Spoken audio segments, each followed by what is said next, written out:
Айбадаллах, о Құдайдың құлдары. Аксиру мин зияратыл құбур. Урматтуу мусулман бир туугандарым, менин сөзүм эмес, пайгамбар айтат, мүрзөнү көбүрөөк зиярат кылгыла. Мүрзөлөргө көбүрөөк баргыла. Өзүгө өзүң суроо берчи. Акыркы жолу бирөөдү узатып топурак салуу үчүн эмес.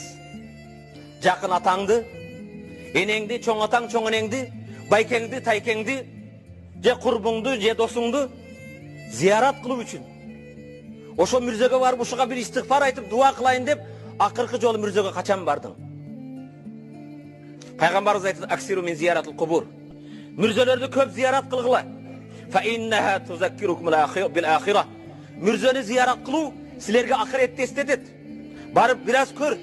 Мен да бир күн ушул жерге келем. Мен да ушулар сыяктуу ушул жерге көмүлөм. Менин да артымдан бирөө келет экен. Мага да дуа кылат экен. Өзүң суроо берчи.